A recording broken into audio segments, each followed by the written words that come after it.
Good evening, everyone. In today's class, we are going to continue with gravitation. Gravitational field. Gravitation field at any point is defined as the gravitational force experienced by a unit mass at that point. So, if I have to write it in form of formula, I can write this as Fg, which is going to be a vector that will be given by F by where the gravitational field is given by Fg and F is the force experienced by a unit mass at a point. So the gravitational force field Fg is given by F over m. Gravitational field due to a point mass. Now let us consider point O over here having a mass m, and let there be a point P over here which is at the distance of r from O. Now, if I have to calculate the gravitational field due to this point mass, the point mass is over here, at this point P, then I can write F is going to be minus G M M by R square. This is the formula that I already know. I have to calculate the gravitational field. If I want the gravitational field, I can just divide this with m. I will be getting my answer. So Fg can be written as small f, that is the force experienced, over m. I know that the force experienced is given by minus gmm by r square. So I just need to substitute m or divide m over here. So m and m I can cancel. So I will be getting my Fg, which is the gravitational field at a point P, which is at the distance r from a point mass m. This is capital M, that is given by minus of gm by r square. Since this is in the vector form, I can also write a unit vector over here. If I have to use this in a scalar form, I can write Fg is given by minus gm by r square. The minus sign indicates that the force is attractive. So the negative sign implies that the force is attractive force.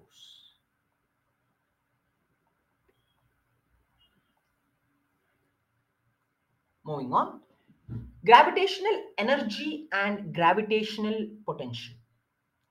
Gravitational energy is represented by the letter U and it is given by minus G M by R.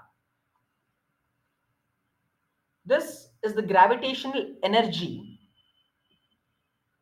If we have to find out the gravitational potential from this, it is very easy. Let me define the same. The gravitational potential energy per unit mass is called gravitational potential. So let me consider the gravitational potential to be V. If the gravitational potential is V, I can tell that the gravitational potential is nothing but the gravitational energy per unit mass. So this is going to be U over m. So I can write the gravitational potential V is going to be U over m. So I can write minus gmm over m. Of course, this and this I will be cancelling out. So of course R is also there. So V I will be getting as minus gm by R. So the gravitational energy is given by represented by U, which is minus gmm by R. Gravitational potential is U over m, where V is given as minus gm by R. So this is going to be the gravitational potential. Next, let us move on to the topic of satellites. Satellites are bodies that revolve around a planet. If there are any bodies that are revolving around a planet, it is called a satellite. It can be both artificial and natural. What are the examples? Moon is the best example for a natural satellite of Earth, right? Because Earth is a planet. For us, Moon is one of the natural satellite, and we have only one moon. Similarly, other planets can have one or more than one natural satellite also. We can also have artificial satellite which are launched, right? Like Chandrayaan. Those are all those are all artificial satellites.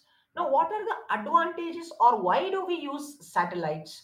Because they have few advantages. This can be asked in the question for in the exam for 2 marks. So you can write 4 points for the same. It is used in weather forecasting. It is also used in global communication. It is used in space observation. It is used for navigation also. That is your Google Maps. So basically, your Google Maps uses satellite to show the directions. Next, before I move on to the next topic, I have a diagram for you. This is a little bit exaggerated, but try to understand this. So I have taken Earth over here, and I have considered a building on top of the Earth. Now, let me consider to throw any object with some velocity. Okay, I am just throwing an object from the building. So what will happen? It will fall like this, right? Usually it will fall like this. Now, if I throw the same object with little more speed, what can happen is, instead of falling at point A, it can come here. It can come at the point B. Similarly, as you keep on increasing the velocity with which you throw the object, at some point what is going to happen is, it will be not falling on the earth, rather it will revolve around the earth. So I have shown two paths over here, that is C and D. So if the velocity is enough, then it can travel around the, or I can tell it can revolve around a planet. Similarly, if the velocity is at some point, I'll be defining what is that. If the velocity is too much, then what might happen is, instead of falling, it will not fall here, rather it will not revolve around the planet also, it will be thrown out of the planet, meaning that it will leave the surface or the gravitational force of the planet, and it will keep on going in the space. Now, I can define two velocities regarding this. One is your escape velocity, one more is your orbital velocity. The minimum velocity with which an object must be projected from the Earth's surface such that it escapes the Earth's gravitational attraction is called escape velocity. So the minimum velocity with which you have to throw an object such that it escapes the gravitational pull of the Earth and it is thrown out in the space, that is known as escape velocity. Orbital velocity. The speed of the satellite in its orbit is called orbital velocity. So if I throw any object and it starts to revolve, say in an orbit C or in an orbit D, what is the speed of that object in that orbit is called your orbital velocity.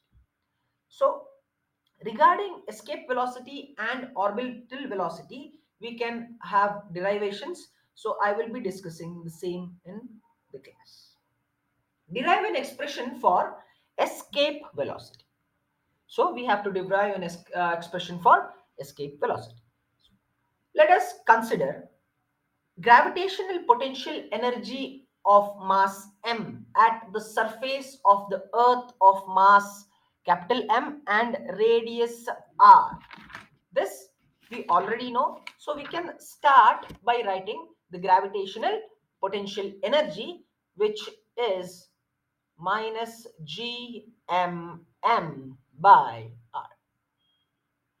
This is your gravitational potential energy, right? So I can write it as potential energy, which is Pe, which is given as minus gmm by r.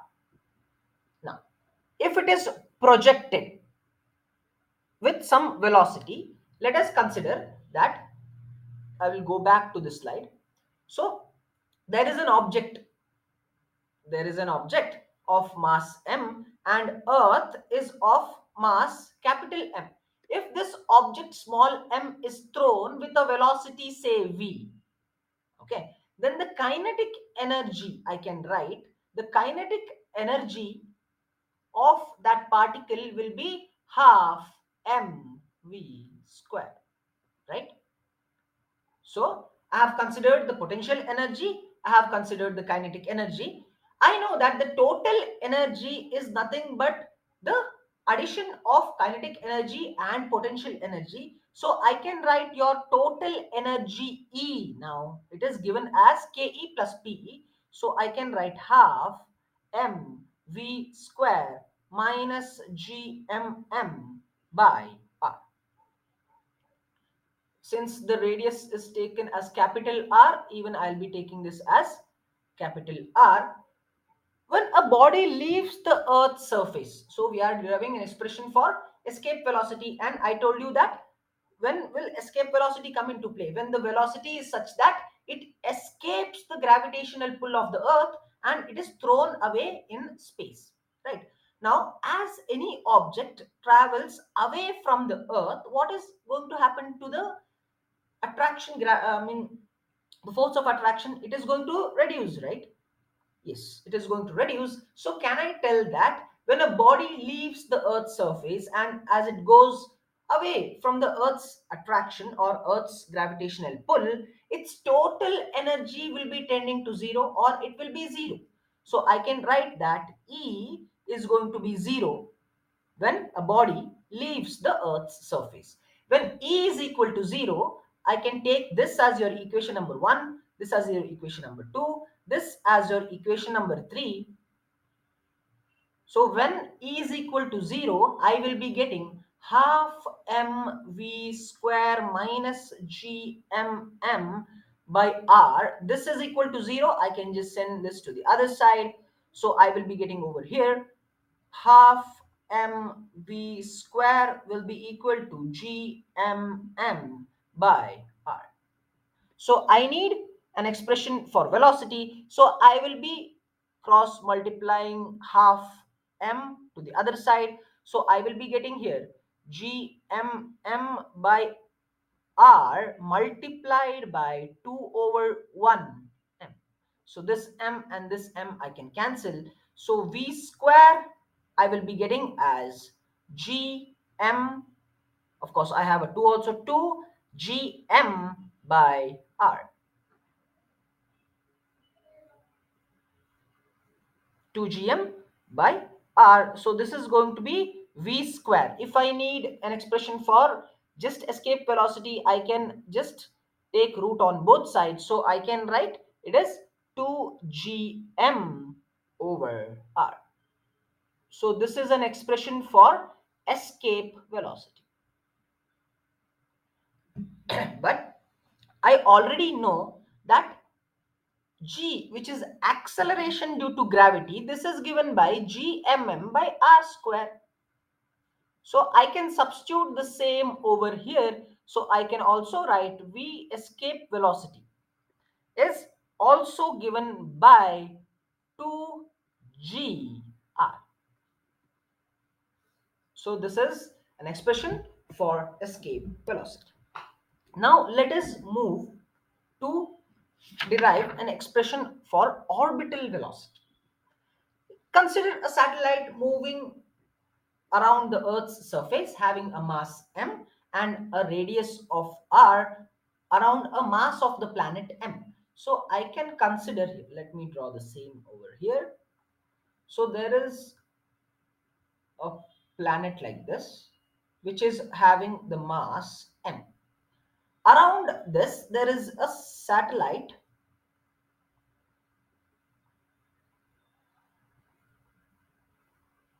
which is having the mass small m, and the radius of the orbit is r. Here you have to be very careful. R is not the radius of the earth. R is the orbital radius. I hope that is correct. You have understood that, right? So this is going to be your R now. Okay. Now, whenever this is going to be your R, or the distance from the center of the earth to the satellite, then I can write that for any object to stay in this orbit, two forces have to match. That is, the gravitational force of attraction and centripetal acceleration, meaning that any object which is undergoing a circular motion, you know that two kinds of forces are acting on it. One which acts outwards, one which acts inwards. One which acts outwards, it is called centripetal force. One which acts inside is called centrifugal force. Now, if this object has to travel in this orbit only, both these forces should be equal. What are these two forces? One is gravitational force of attraction, which is towards the center. Another one is centripetal acceleration, which is outside. So I can write here that G m by r square is going to be equal to the centripetal acceleration, which I can tell as mv square by r. So gmm by r square is equal to mv square by r. Now I can just cancel small m with small m, one r with one more r, and I can get the value for v over here. So v square will be gm by r. Or rather, let me take capital R. Here also let me take capital R. So I will be getting your orbital velocity. I can tell VO, which is root of gm over r. I know that small g, which is acceleration due to gravity, this is given by, I think we have discussed in the previous section, right? This is given by gm by r square.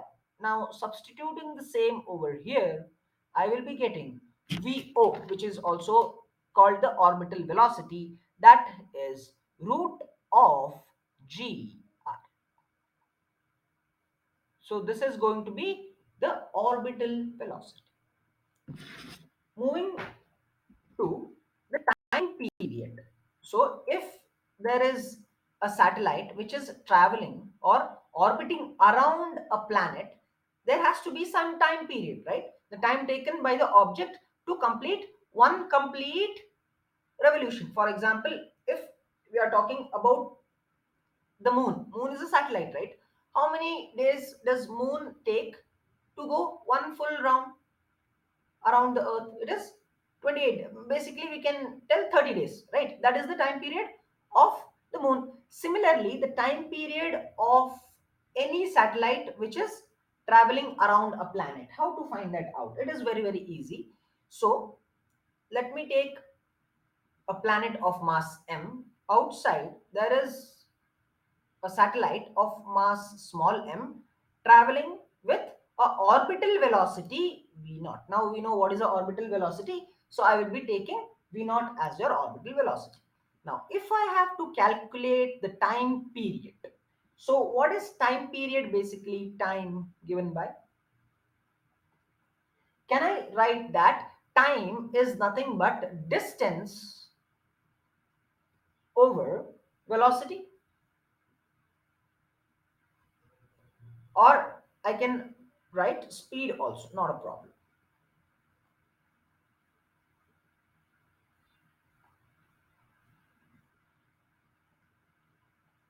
This is the basic formula for time we know, right? Now, in this case, what do you think is going to be the distance and what do you think is going to be the speed? So let me write the same. So the time period which is given as t, it is given by the distance over the speed. So if there is a satellite M, it is rotating around the earth. So what is going to be the distance? The distance of that satellite is nothing but the circumference of the circle. So I can tell it is 2 pi r over speed with which the satellite is traveling, that is called your orbital velocity. So I can take that as VO. I think VO, yes, we have represented orbital velocity with VO. So I can take T will be equal to 2 pi r over V naught. So this is going to be the expression for time period. However, we already know what is V naught. V naught is given by root gr, so we can substitute the same over here. If we do that, we will be getting T will be equal to 2 pi r over root of g root of gr. This is an expression for time period of a satellite.